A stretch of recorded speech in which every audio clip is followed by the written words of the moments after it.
Their car was an absolute boat to drive. It was slow, it was draggy, it was overweight. What the fuck is this piece of shit? Inspired by Alpine's failures and the fact that Esteban Ocon has just celebrated getting out of Q3 harder than George Russell when he scored his first point. Anyway, inspired by Alpine's many failures this season, let's look at every current team's worst car, because every team has had a bad car. Pretty obvious. Some obviously less than others, but some Haas, you name it. They've had a shit ton. Williams as well. If you don't agree with my list, put it down in the comments if you don't agree. But your comment kind of won't change anything about the video because the video is posted and your comment is after the video. You get what I'm trying to say? It won't make a difference. Anyway, put it down in the comments. Also, whilst you're there, subscribe and like. I don't know why you wouldn't, because I have some crazy ideas and just come along for the journey, please. Anyway, hope you enjoy the video. Well, let's talk about the team with the biggest fall from grace in recent times, Mercedes. Yes, now on paper, they don't have many bad cars to say. What, they finished 4th, 1st, 2nd, 3rd in the Constructors, and that's pretty much it? On paper, should be pretty hard to choose a bad car. I think there really is only 2 cars we can choose from. The W02 from 2011. It was just kind of bad on tyres first couple years of Pirelli. Struggled a lot, punctures here and there, had a short wheelbase, was kind of difficult to drive, never scored a podium, it was pretty poor. I mean, 4th in the Constructors, it wasn't that bad. I mean, it's alright, like... But it never scored a podium, pretty poor, for Mercedes standard, that is. And also, you know, 2022 was a year of big struggles. What the fuck is this piece of shit? I don't know how a powerhouse of Mercedes, fucking, what, 8 Constructors, 7 World Drivers Champ, or something like that, I've lost count. But how the fuck did they go make this beast of a vehicle, and then the next year they go make a fucking slow little turtle? In 2021, they literally provided us with one of the greatest championship battles ever. And it's literally like cinema. The season after, they're nowhere. It's scripted. It has to be scripted. They go into the season with fucking zero pods, and expect to get good downforce. Now, on paper, in their simulators, it was all hippity-happity. They were meant to be the fastest car in the fucking simulator. But in real life is not the same as in the simulator, and they got to the track and were fucking dog shit. Hamilton nearly broke his back from Azerbaijan because of all the porpoising, because they had to run the car very low to compromise for all of their lack of fucking downforce and everything that they had. The car was totally shit. Now, yes, they did score podiums here and there, and George Russell managed to scam himself a win in Brazil. Let's be real, very minimal highlights of the season, but it's between 2022 and 2011. It's one of the two. Both pretty awful cars of Mercedes stand. You know, German engineering is meant to be good, but that just proved wrong. Like, very wrong. Ferrari up next, and Kimi Raikkonen is kind of still probably smirking in the background knowing that he's the last ever Ferrari world champion. And that was all the way back in 2007. And since then, they've had alright cars, but they haven't been the best. In most recent years, the 2020 car was an absolute fucking shocker. From fucking 2019, where they got 3 wins. In 2022, they got 0. 3 podiums and less wins than AlphaTauri. AlphaTauri. They finished the season 6th in the Constructors. 6th for Ferrari, like 6. Keep in mind, Ferrari is literally the biggest and most well-known Formula 1 team ever. The team that won back-to-back championships with Michael Schumacher, and fucking you name it, and they 6th, and that's what they can produce. Now, yes, agreed the 2019 car was kind of illegal and a little bit of a scam. Scam boy! But to go and produce a car that finishes 6th in the Constructors is just embarrassing. Embarrassing! The reason why they were a rocket ship on the straight in 2019 was because they were injecting fuel into when the sensors wasn't censoring, and they could have more fucking fuel pumping through the car, allowing it to go faster. Something like that. I'm not an engineer, so I'm not going to sit here trying to explain it to you. But anyway, that got all fixed up in 2020, and they got nerfed to the ground. Like, pummeled into the ground by the restrictions or regulations, whatever you want to call it. Bring back this car. You see this car? Beautiful. 2019. Haas has to be a shit team. See what I did there? Yeah. They call a P5 in the Constructors a good finish, and that was in 2018. And that's the best they've done in their whole years of, like, what, 8 years in the sport already? That's the best you can do! 5th is the best they can do. But no doubtably, 2021 has been their worst season by a long country mile. Racked up a Grand Slam total of 0 points throughout the entire season, and had 2 drivers who didn't know the difference between a tyre and a steering wheel, and most of the time were either in the barrier or facing the wrong direction. We can all thank Mazepin for having more spins or crashes than actual races itself, which is impressive. Wow, incredible! And that was quite literally the only thing impressive about the Haas car, because it was shit, consistently fucking P20 and P19 every race, and it was awful. Now yes, the season was kind of scrapped off at the start because they wanted to focus on the 2022 car, and to be fair, they did focus on it because 2022 was an alright season. Magnussen and Bahrain and Jeddah was good, but 2021, I have little words. I mean, it was just because the team was dead broke, wasn't it? In 2020, they used that car, chopped up a couple little aero pieces, added it onto the car, stole a Ferrari engine, and they called it a day, making sure that it fits into the regulations. And their only wins from the season was sometimes maybe occasionally getting into Q3, or even a top 15 finish. And let's be real, Alpine today would even take that.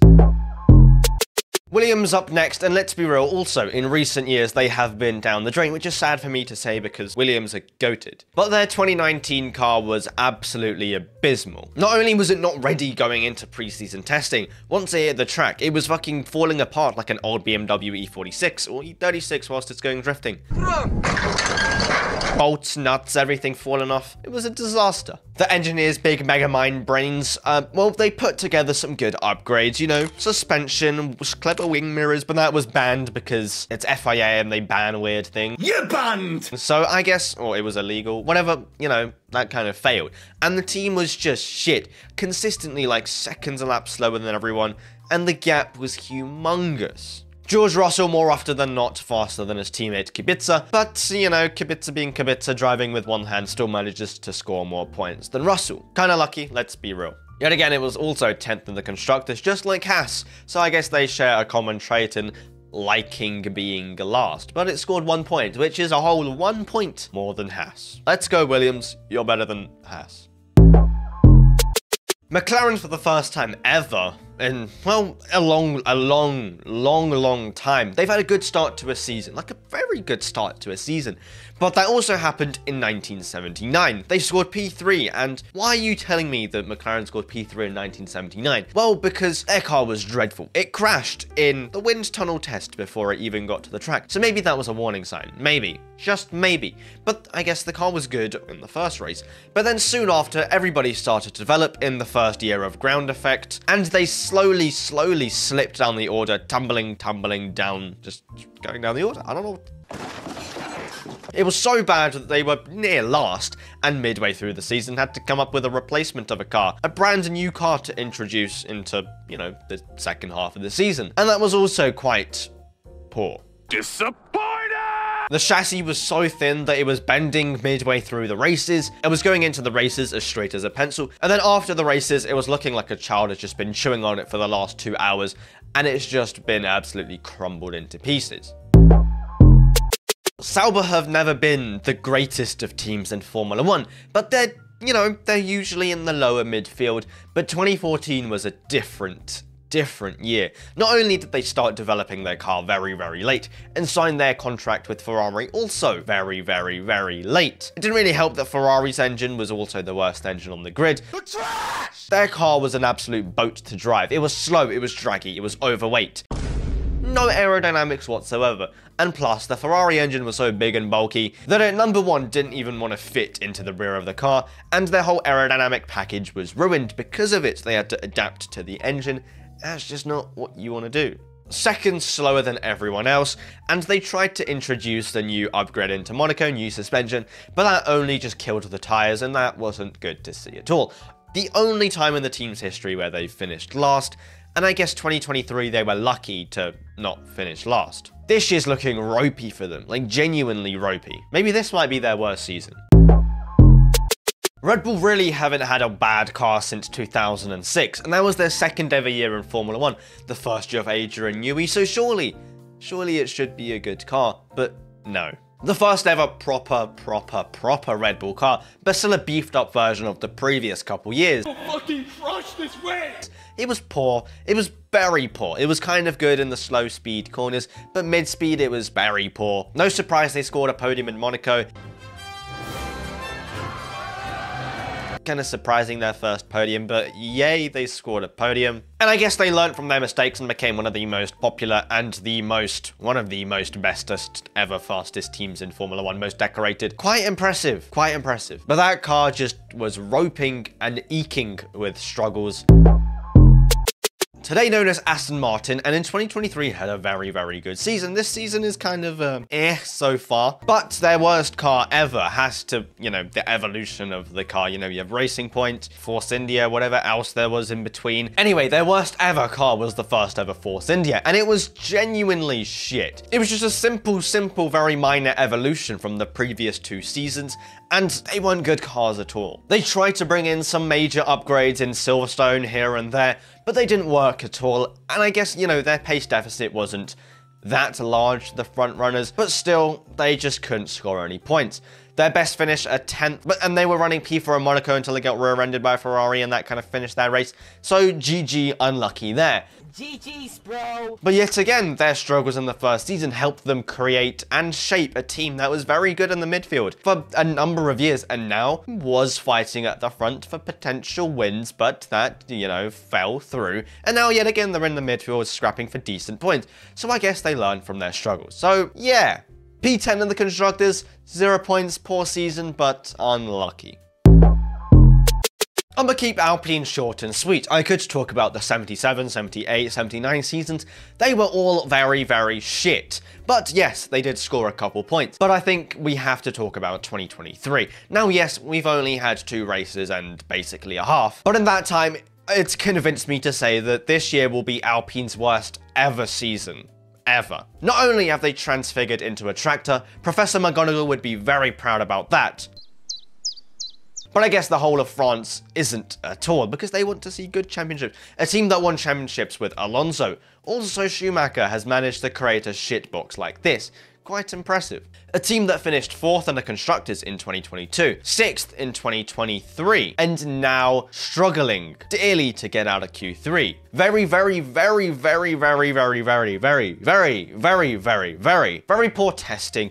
Very poor Bahrain. They qualified P19 and P20, and yes, fair play, they did manage to improve to like P17 and P18, but who the fuck cares about that? Jeddah was also a shit race for both of them, Gasly completing half a lap and calling it a day. And now we're in Australia, and fucking Ocon is over the moon after being, gotta get to Q2, well done Ocon, you made it out of Q1. You are fucking shit, and so is Alpine.